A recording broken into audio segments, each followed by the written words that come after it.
and I'm 45 years old. My wife, Tessa, is 44, and we've been married for 23 wonderful years. We have a daughter, Becky, who's in her final semester of college. She's been an incredible blessing in our lives. Becky is pursuing a degree in education and plans to become a math teacher, a career we're incredibly proud of. I grew up on a ranch in a small Texas town. Life on the ranch taught me the value of hard work, but I always made time for the things I loved. Playing sports, competing in rodeos, and, of course, enjoying the company of the opposite sex. After high school, I went to college to study agriculture, inspired by my desire to become a high school AG teacher. My parents didn't have much money, so I worked part-time jobs to help cover what they couldn't provide. Those years of balancing work, school, and ambition shaped who I am today. My last semester of college, my parents decided they were tired of working, so they sold the ranch and moved to a modest home in town. They got a pretty good sum for the ranch, so that was their retirement income. On their way home from my graduation, they were both killed in a car wreck. It was a one-car rollover due to a blowout. I was an only child, so I inherited the money from the sale of their small ranch. It was around $400,000. I was pretty surprised when I found out how much it was. They never told me. The next couple of months were very hard on me. I really missed my parents, and to have them both die at the same time was very difficult. I worked through my grief and moved on with my life. In August, I received a job offer to teach agriculture science at a high school just outside of Austin. I jumped on the offer because I really wanted to teach, and this looked like a great opportunity. I also decided to take my inheritance and buy this little 25-acre ranch I found outside of town. I built a nice modern log cabin, a horse barn, and a training ring for the horses I would buy. I also invested in some cattle. Now, I won't say that I was actually looking for a wife, but it would be nice to have someone to fall in love with and share what I had. I also wanted kids. It was about a month after school started that I met Tessa. My mentor teacher thought we might hit it off, so she arranged a date. I was skeptical at first, but figured I might as well give it a shot. It had been a while since I had been out, with everything going on. When she answered the door, my jaw dropped. She was incredibly beautiful. I could tell right away I was going to like this girl. We went out to dinner, and then a few drinks at a bar. We talked, we laughed, and we drank. I was so incredibly comfortable with Tessa. We went back to her apartment and sat on her balcony talking. I asked her why someone as incredible and as beautiful as she wasn't married. She said, "Shane, I was about to ask you the same question. You are very handsome, funny, witty, and those incredibly blue eyes and blonde hair make you look so sexy." I blushed and said, "To be honest, Tessa, I have never met anyone that I really wanted to get serious about. Most of the girls I dated were too weird or too flaky to get involved with. You're not like that. There is something about you that really makes me feel different." "Well, thanks, Shane. I have the same story. Most of the guys I have dated are morons or perverts. I have never been out with a guy that I wanted to get serious about, at least not until tonight." I turned and looked at her. She looked at me, and we kissed. It wasn't a sloppy French kiss, but a nice, soft, sweet kiss. We kissed for several minutes. Then I said, "Look, Tessa, I want to see you again. We don't have to be in a hurry for anything, but I would like to see where this goes. I want to really get to know you before we, well, you know. Shane, you are about the sweetest man I have ever met. You are such a gentleman. Most guys would already be trying to get their hands in my panties." I laughed and said, "I would be lying if I said that thought did not cross my mind. You are very beautiful and so sexy. However, I have a lot of respect for you, even though we just met. I want to develop a relationship, not just a one-night stand." She leaned over and kissed me again. Then she said, "Me too, Shane. You are one of a kind, and I can't wait to get to know you better." Tessa came from a family that did not have a lot of money. They could not afford to send her to college, so she chose to go to a vocational school for administrative secretarial training. She had been working the past few years for a successful small business in Austin. Over the next several months, we got really close and fell in love. It was about 4 weeks after our first date that we first made love. We had just been to a movie that had several sex scenes. I'm glad we even made it to the truck. We got inside and started kissing. Did not take long to get started and took long enough to finish. I'm pretty sure the windows were fogged up and the truck was rocking. We both had a mind-blowing sex. We went to my house and spent the rest of the night making love. It was such a passionate night. We both fell deeply in love that night. We got closer and closer as the next several months went by. We were hardly ever apart. She moved in with me in March. We were married on the 1st of June. A little over a year later, we had Becky. The next 23 years were great. We were a happy family, and I felt like we had a pretty good life. We weren't rich or anything, but we were comfortable. Tessa and I really had a great sex life. She never lost her passion, and neither did I. Now I will admit that for the past 5 or 6 months that we had slowed down, but the passion seemed to still be there. Or was it? Here is the situation 23 years later. About 6 months ago, Tessa took a new job as executive secretary for the CEO and owner of Summit Edge Solutions. Her new boss was Ethan Coleman, owner of a manufacturing company that produced high-end electronics for the U.S. government. He was a very rich man, so I guess his company was doing quite well. He was the sole owner of the company. Tessa really liked her new job and was always talking about her boss, Ethan. I was starting to get a little jealous until I met him. He was 58 years old, balding, and overweight. I looked like a Greek god compared to him. When I asked her about it, she laughed, saying no one could ever compare to you, baby. She always told me how much she loved my giant tool inside her. I figured I had nothing to worry about, so I never gave it another thought until she started going on business trips with him. They would be gone for 2 or 3 days at a time. Again, I asked her about the trips, and she just laughed. Shane, it is just part of my job. I have my own hotel room, and we stay pretty busy taking care of business. I still was a little concerned, but she gave me no reason to doubt her, so I didn't mention it again. That leads me to that fateful Friday. I had come home from school and headed straight for the barn. I had been there about an hour when Tessa drove up. She got out of her car and started walking to the house. I yelled, "Hey baby, I'm just about done here. I will be there in a minute and fix us some steaks for supper. I sure missed you." Tessa had been gone the past 3 days on another business trip with her boss. She looked my way, but only nodded, then walked in the house. I walked in the kitchen, grabbed a beer from the refrigerator, then asked, "Baby, you want a beer or a glass of wine?" "A glass of wine would be nice," she said, as she kept staring at the floor. She had not looked at me yet. I brought her a glass of wine and set the bottle down beside her. She finally looked up at me. I could tell something was on her mind, or something was really bothering her. I gave her a kiss and a hug, then said, "Baby, what's wrong? You look as if something is bothering you. Did something happen on your trip?" Tessa picked up her wine glass and drank the whole thing in one gulp. Then she poured more wine into her glass. She took another sip, but not the whole glass. "Whoa, darling, take it easy. Tell me what's bothering you. It can't be that bad." "Shane, I have something serious to tell you. So let me get it all out before you say anything, or I will lose it." "Okay, baby, tell me what is going on." She drank the rest of her wine, then said some words I thought I would never hear. Here is what she said. "Shane, I want you to know that I love you with all my heart. What I am about to say has nothing to do with you being a bad husband, lover, friend, or father. You are the most wonderful man I have ever known." This was not going well. I didn't say anything, but I knew what was coming next was probably going to change my life. "Shane, I am going to file for divorce. I will be moving out immediately. Your fears about Ethan and I are real. We have been having an affair for the past 5 months. He has fallen head over heels in love with me, and we will be married as soon as our divorce is final.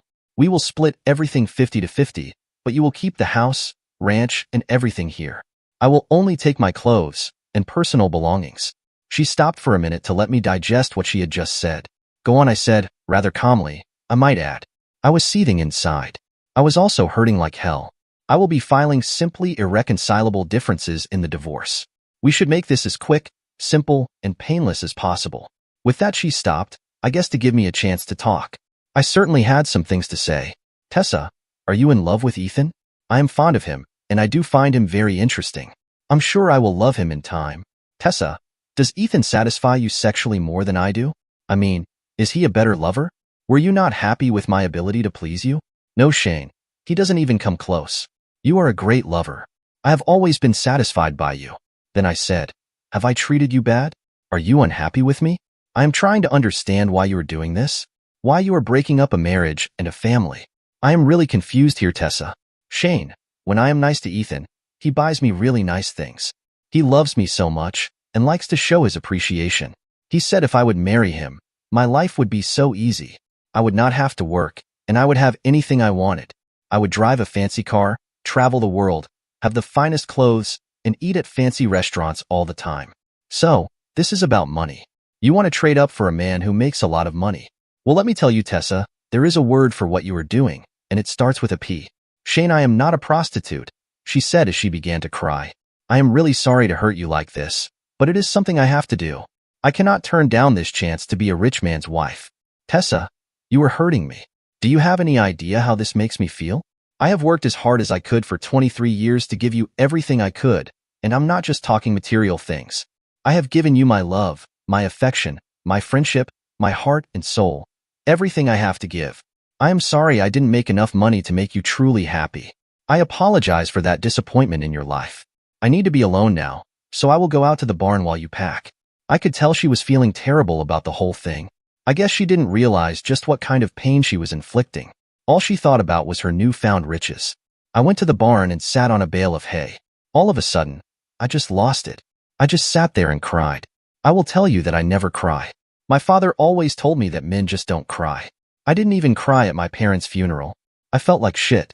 What could I have done differently? Was this my fault? This time, I did cry, but it would be the last time I would cry about Tessa. Tessa walked into the barn, took one look at me, then said, "Oh my God, what have I done? Shane, you never cry. Have I hurt you that much?" "Oh, Shane, I am so sorry. I never meant to hurt you." "Well, Tessa, let's see. You come home, and out of the blue you tell me you're destroying our marriage, breaking up our family, moving out, filing for divorce, and you have had another man screw you for the last 5 months. Oh, and all of this was because I didn't make enough money. To top it off, you tell me you still love me, but apparently love does not mean anything to you anymore. Shane, I have to get going. Ethan and I are flying to Paris early in the morning. We will be there for several days. As soon as I get back, I will get the divorce started, so we can get it done as soon as possible. Yeah, I can see you are in a hurry. Throw away our 23 years together. Have you thought about what Becky is going to think? I am going to call her tonight. She will understand. Ethan has promised to buy her a new Mercedes and pay off the college loan she has. He said he would pay the ones you took out also. No thanks, Tessa. I can pay off the loans I took out. I also have a feeling Becky may not be bought off like you have been. She gave me a funny look but didn't say anything. You better get going, Tessa, but I want you to know that when you walk out that door, that's it. I will never take you back. This has disaster written all over it, so don't come crying to me. Oh, be sure and give your sugar daddy a good BJ tonight. Maybe he will take you shopping in Paris. I could tell she was really thinking about what I just said. For a minute there I thought she might change her mind. But then she said, "Goodbye, Shane. I love you, and I will miss you." She turned and walked out the door. I softly said, "I love you too, Tessa." I sat down and cried again. Finally, I pulled myself together and said, "Okay, Shane, time to move on." I turned and looked at my 2 horses and said, "Well, ladies, I guess you are the only females left here. I know I can count on you to remain loyal." I walked over and rubbed both on the mane. They both nodded their heads, then gave me a little nudge. I walked up to my empty house and got myself another beer. I guess it was a little over an hour when Becky called. "Dad, are you okay? I just got off the phone with Mom. Has she gone off the deep end? What the hell is she thinking? She found herself a sugar daddy, and she thinks his riches will be the key to her happiness," I said. "I guess I just couldn't give her everything she wants in life. That's a crock, Dad. She thinks that old creep and his money will make her life complete. She tried to convince me he will be a great stepdad. She told me he would buy me a new car and pay all my college loans. I told her she could take that car and shove it up his butt. I had to laugh. Thank God my little girl saw this for what it was. I told her not to worry, that I would survive. We talked for a while, and she made me feel better. She made me promise to call whenever I needed to talk. She told me that she completely supported me and would never have anything to do with the sugar daddy. After a few beers, I fell asleep on the couch. I had a restless night, awakening several times with horrible dreams. One of the dreams was at the mall. I walked into the women's dressing room and saw Tessa having sex with Ethan. The next morning, I got a phone call from my old college roommate. "Hey, roomie," Liam said. "We have kept up with each other over the years." Liam works for the FBI in their fraud division. He was best man at our wedding, and probably my best friend in the world. It had been a couple of months since we had talked. "Hey, Liam, how are you?" I asked. "Pretty good. How about you, Shane?" "Not so good, Liam. Tessa left me yesterday and wants a divorce. That is kind of why I'm calling Shane. I am in town and need to see you right away. I can be there pretty quick if it is, okay?" "What's this all about, Liam? How could you know Tessa left me yesterday?" "Well, I didn't actually know that, but I have some stuff to share with you, and I think you will be very interested." "Okay, I will see you shortly." What in the world could Liam know about all this? This was all getting kind of weird. Now revenge had not crossed my mind yet, but somehow, I had a feeling that it was about to. Liam arrived about 30 minutes later. I gave him a cup of coffee, and we sat out on my back deck. It was a pretty nice morning. Liam commented on how peaceful and beautiful everything was. Then he said how sorry he was that my marriage was going to end the way it did. I explained everything to him, but he didn't seem surprised. Liam, you seem like you already knew about Tessa and Ethan? Shane, what I am about to tell you is between you and me. I should not be telling you this, but as your friend, I feel like I owe it to you. As far as anyone is concerned, we never had this conversation, and you cannot tell anyone. Sure, Liam, this sounds like it is more serious than just a wife leaving her husband. It is Shane. It is also official business on my part. I am involved in an operation concerning Ethan Coleman. We think he has been involved in fraud involving his government contracts. We have reason to believe that he has cheated the U.S. government out of millions of dollars. If so, he will be going down big time. We have been undercover gathering evidence on him for several months now.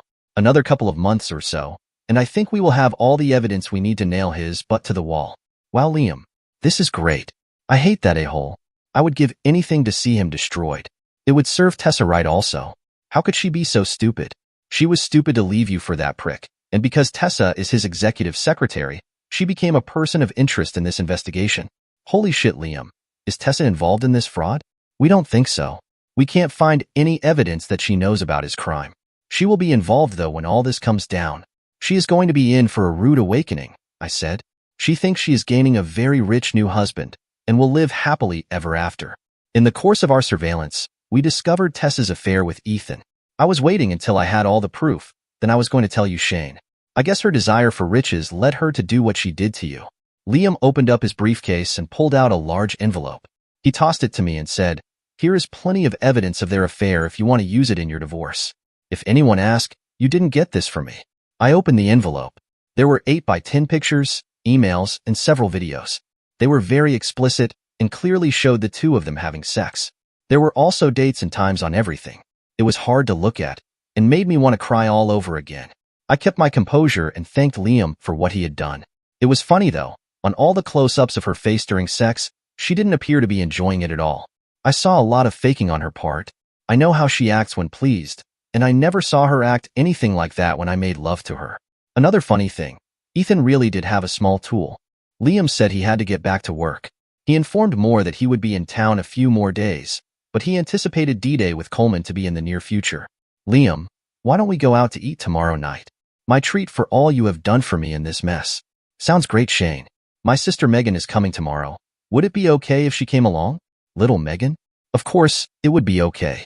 I haven't seen her since she was 13 and in braces. She is 36 years old now, Shane, and quite beautiful, I might add. It's ironic. Her divorce just became final today. It seems she came home a day early from a business trip and caught her husband in bed with his secretary. I guess we have something in common then. Maybe we can compare notes. She is a partner in a corporate law firm, Liam said. She is coming here to open up a new office for their firm. I think she is moving here to run the office. Maybe she could help you find a good divorce attorney. I will definitely ask her about that. See you tomorrow. I met Liam and Megan at a local Mexican restaurant the next evening. Liam wasn't kidding about his sister. She was absolutely gorgeous. She gave me a big hug and a kiss on the cheek.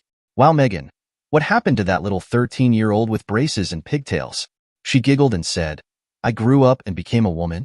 You used to tease me about my braces. What do you think now? I think you turned out to be one of the most beautiful women I have ever met.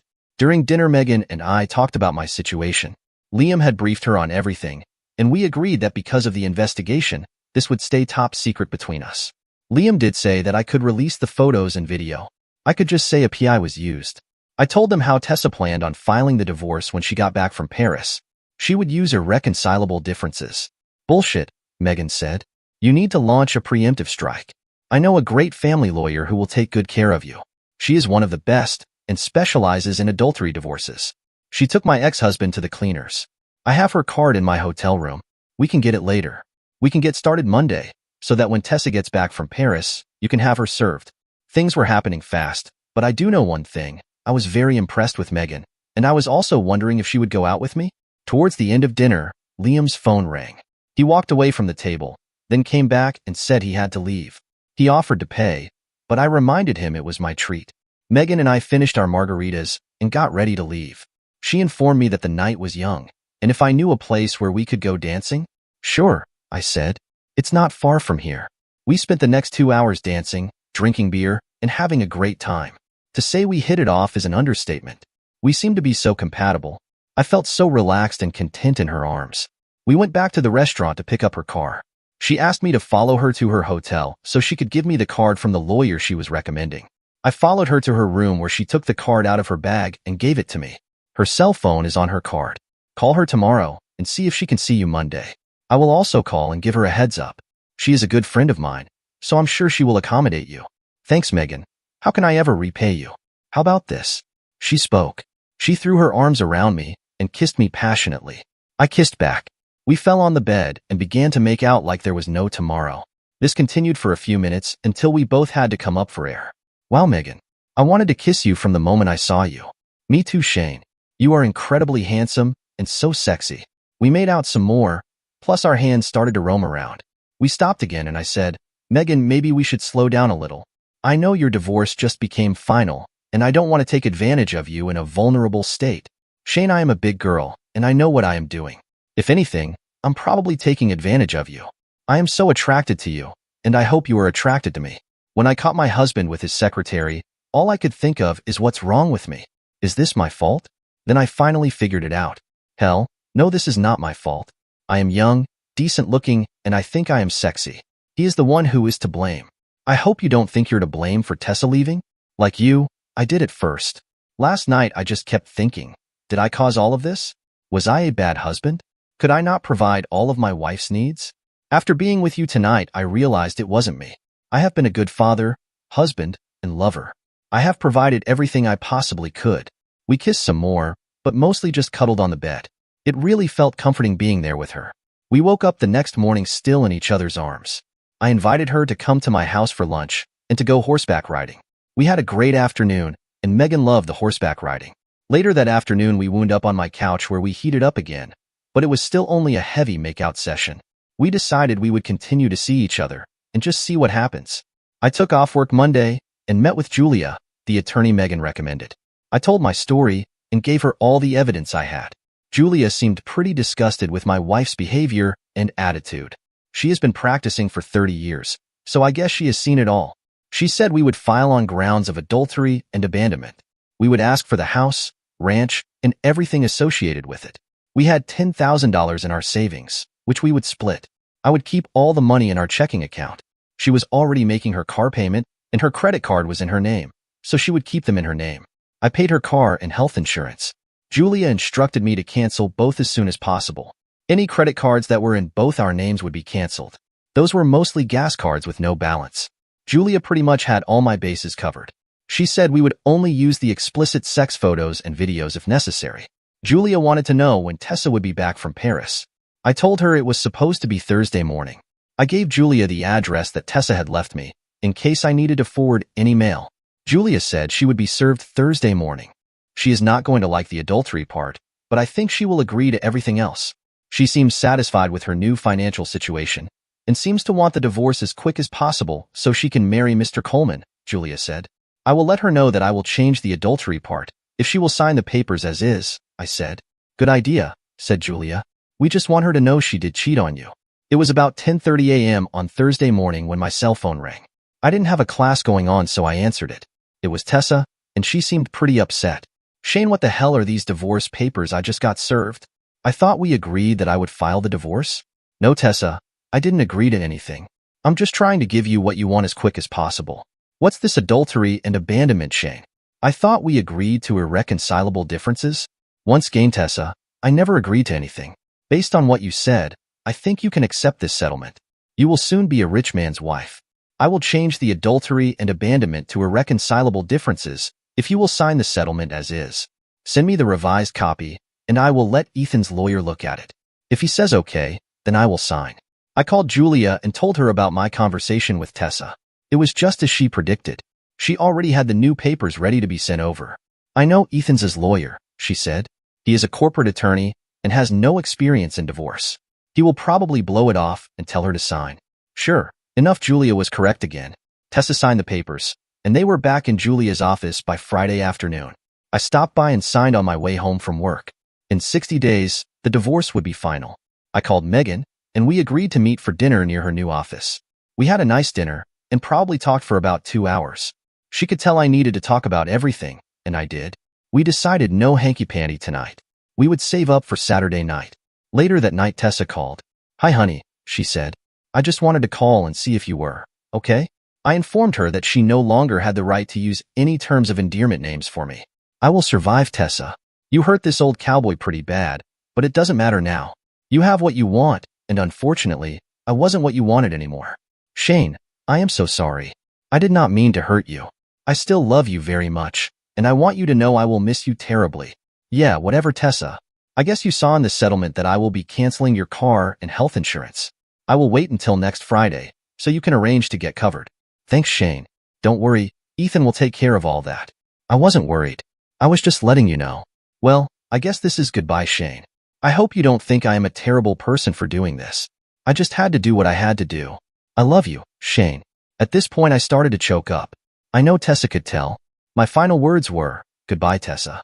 I hope you have a nice life with your new man." I hung up before she could say anything else. It was now time to start my new life also, and I had plans for Megan to be a big part of it. Megan arrived at my house Saturday night at 6 o'clock. She looked so beautiful and so sexy. Let me describe what I saw. She is about 5 feet 9 inches. She has long blonde hair, long shapely legs, and the most perfect figure I have ever seen. She looked like a goddess if I ever saw one. She has those full shapely lips that I love to kiss. She was wearing this cute little red dress that showed off her figure. It was short, plus showed some cleavage. My tool was already straining against my jeans. We had a nice dinner out on my deck overlooking my ranch. We also had plenty of wine. We ate, we drank, we flirted, and talked for about 2 hours. Finally, she looked at me and said, "Cowboy, if you don't take me to bed soon, I am going to explode." I literally picked her up in my arms and carried her to my bedroom. It didn't take long to get our clothes off and start enjoying each other. Over the next several weeks, Megan and I spent a lot of time together. I asked her to move in, but she said wait until my divorce was final. She still spent many nights in my bed. About 5 days before my divorce was final, I got a call from Liam. He said they were just about ready to lower the boom on Coleman and his business. He explained that everything Coleman had or owned would be seized. It had taken a while, but they had plenty of hard, fast evidence and witnesses against him. He would be going to prison for a long time. "What about Tessa?" I asked. "She will be brought in for questioning, but it looks like she is clean. She will be losing her sugar daddy, though. He won't have a pot to pee in when we're done. She is going to have a hard time, Shane. I guess that is her problem, Liam." "Shane, I want you to know that my sister is so happy with her relationship with you. She was so depressed after her divorce. Is there any chance you might be my brother-in-law someday?" "I hope so, Liam. I guess it depends if she wants me or not. I will tell you that I have fallen in love with your sister. She loves you too, Shane. I will let you know when we move in on Coleman. I bet you get a call from Tessa." It was Friday, and I was looking forward to my weekend with Megan. It was also the day I was no longer married to Tessa. I was on my way home from work when I stopped off at a convenience store. I needed some beer for the weekend. Now you can call what happened next fate, luck, justice, or whatever, but it was really strange. I got a call from Tessa. She wanted to see me. I agreed to meet her for lunch. I asked Megan to go, but she knew what it was about and decided not to. She trusted me to deal with it. I had taken off all week from work. I was going to resign as soon as they found someone to take my place. We were also busy moving Megan in with me. Tessa and I met at a nice restaurant downtown. It was my suggestion. I couldn't believe it when I saw her. She had gained some weight and, frankly, didn't look good. I'm sure the last few days had been traumatic. It had been all over the news, and her name had been mentioned on several occasions. There was even a report of her being Coleman's mistress. I noticed some people staring and pointing as she walked in. We decided to sit outside in an open area. We got a table away from everyone so we could talk. We started with some small talk, but it wasn't long before she started to cry. "Shane, I made the biggest mistake of my life leaving you. I'm not just saying that because Ethan got arrested. I realized it a few weeks after I moved in with Ethan. At first it was fun, but the money got old quick. I wasn't happy, and I wanted to throw up every time I had to have sex with him. I was not expecting this. I figured that money was all that mattered the way she left me." Tessa went on. "I also began to feel so guilty at what I had done to you and Becky. Becky will barely even speak to me. You didn't deserve that, Shane. You were a good husband, and you were a good provider. I had everything I needed. I just didn't realize it. Thank you, Tessa. I appreciate you saying that, but you did what you did because you weren't completely happy with me. I was happy with you, Shane. I let that old goat get to me. I let him seduce me, then talk me into dumping you for him and all his money. He is a disgusting, perverted old man. I hope he rots in jail. I kind of wanted to laugh, but I didn't. Where is this going, Tessa? What do you want from me? She looked up with tears in her eyes and said, Please take me back, Shane. I love you, and I miss you terribly. I miss my home, the ranch, the horses, and everything we always did together. I will do anything to make this up to you. Tessa, do you really miss me? Or is this because you have no money, home, or job? I am flat broke, Shane, with no place to go, but I do miss you so much. I want things to go back the way they were. Tessa, I told you when you walked out that door, this was it. There will be no turning back, and your leaving would be permanent. I know, Shane, but I need you so bad. I am at the end of my rope. I have no one else to turn to. I'm sorry, Tessa. I have met someone else, and we are in love with each other. The day will come when we will be married. We are not in any hurry because we have both been burned by our spouses. Tessa looked like she was hit by a truck. Tears were pouring down her cheeks. I guess she never considered that I would move on also. She just sat there crying. I couldn't help but feel sorry for her.